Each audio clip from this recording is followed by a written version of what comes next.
Hello, my name is Jalen Bird, and I will be doing my presentation on workplace bullying. I go to FSCJ, and I am in the leadership and management class. So, to begin with, what is workplace bullying? Workplace bullying, according to the American Nurse Association, is repeated, unwanted, harmful actions intended to humiliate, offend, and cause distress in the victim.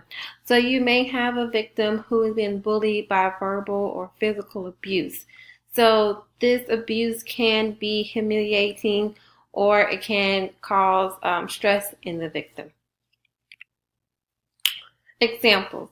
Examples of workplace bullying includes spreading rumors or gossip. I know in the units you work together with a team of nurses and physicians, and sometimes we also tend to share a little bit of our personal life.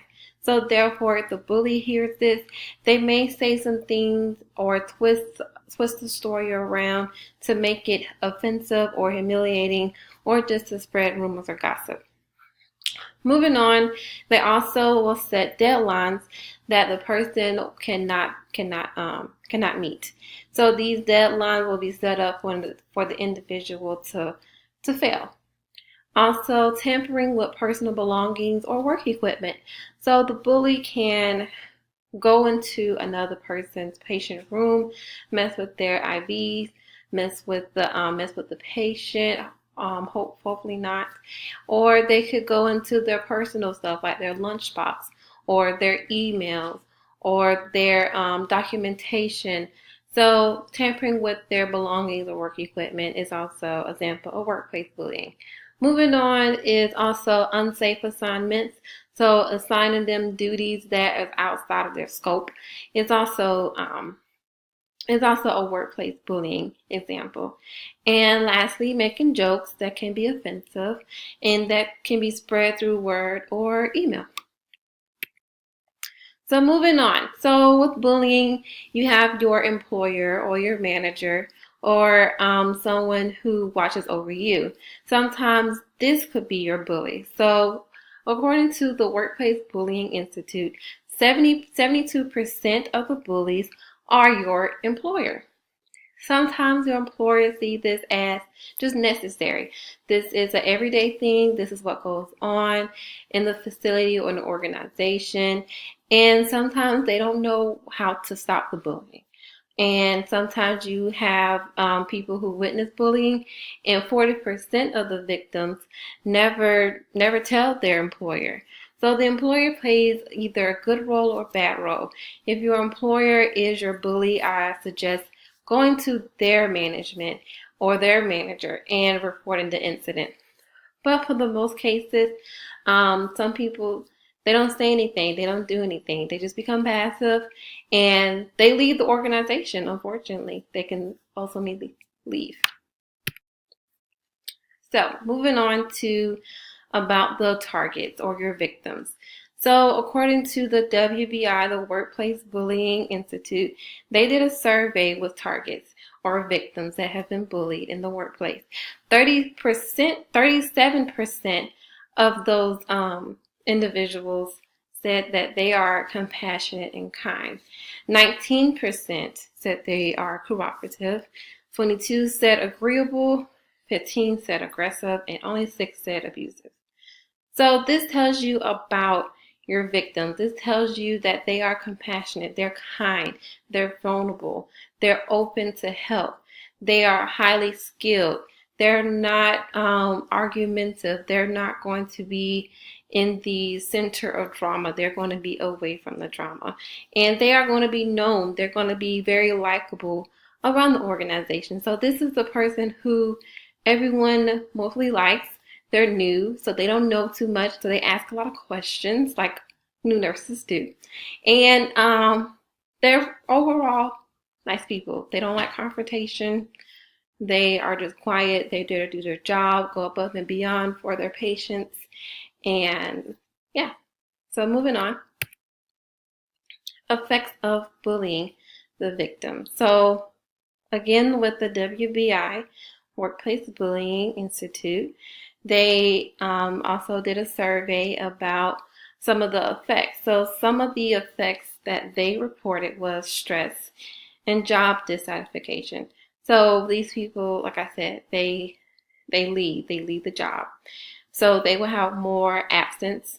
They are going to be more anxious, to have a lot of anxiety and stress, and they lose their job. And also with the survey, WBI came to the conclusion that 50% of the individuals who did the survey actually thought about committing suicide. However, and unfortunately, 20% actually succeeded in committing suicide due to workplace bullying. Moving on to some statistics of the workplace bullying. So 18 to 31% of the nurses experience bullying at work. Now, nurses, we could do nurse to nurse bullying, or it could be manager to nurse bullying. So this varies. This number varies between nurse to nurse or nurse manager. Also, this type of bullying in the healthcare field can lead to harmful effects like medical errors, giving the wrong medication, the wrong documentation, and it could cause adverse effects and potentially harm your patients. So the victims are normally the ones who do the medical errors and the adverse, while your bully, he or her is more skilled, and they're watching their steps because they're not the ones who has the anxiety. So also with the workplace bullying, you have the organization who typically it costs money to train and to hire people. However, with a high turnover, it can cost the organization $4 billion yearly due to turnover. That's a lot of money.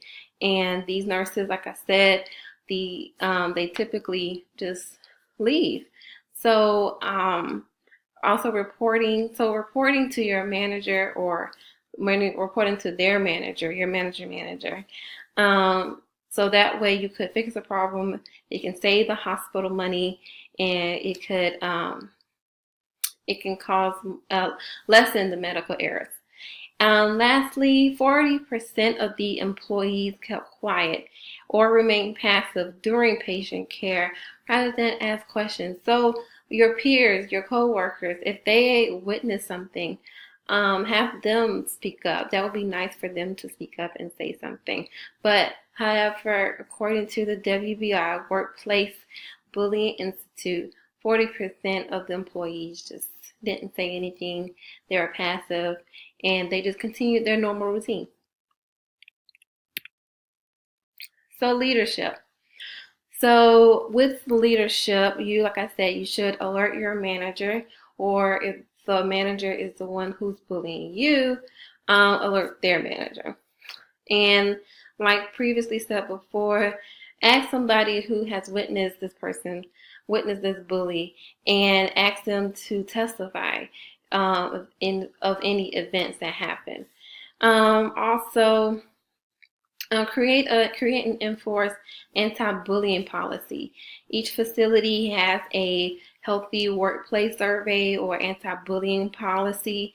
So have your staff, I would have the staff engage into those and enforce it, and also support the victims who have been bullied. Sometimes they need recovery programs. Sometimes they need help and resources. So as a manager, offer that and promote anti-bullying around your unit. So leadership styles. Some of the leadership styles that I thought that would help this issue with the workplace bullying issue is first being the authoritative leader. So this leader, they typically make decisions on their own with not a lot of help. So they're going to gather information, and they are going to make the decision as to terminate or not to terminate, or suspend or not to suspend.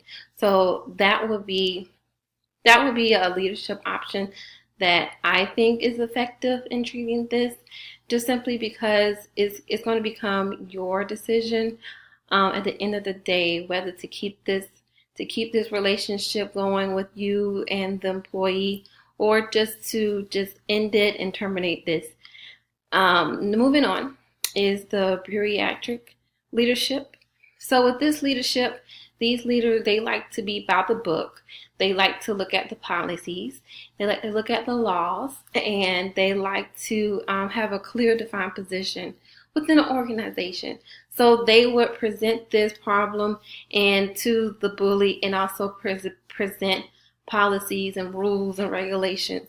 So that way they know that they have documentations that they have to abide by, just in case the bully is trying to say, well, I didn't know, there was a policy or anything. So they would have this documentation in handy. Lastly is the situational leadership. So I say situational because you have to adapt to each other employee needs are. So with this situation leadership, I would use this based upon if the victim needs help. Why is this victim a victim? Do this victim needs help? Is this a new nurse? And also try to help the bully. Why is she the bully? So I would just try to adapt my leadership, and just to have a more open mind as to helping my employees. So this concludes my presentation, and these are my references, and thank you so much for watching.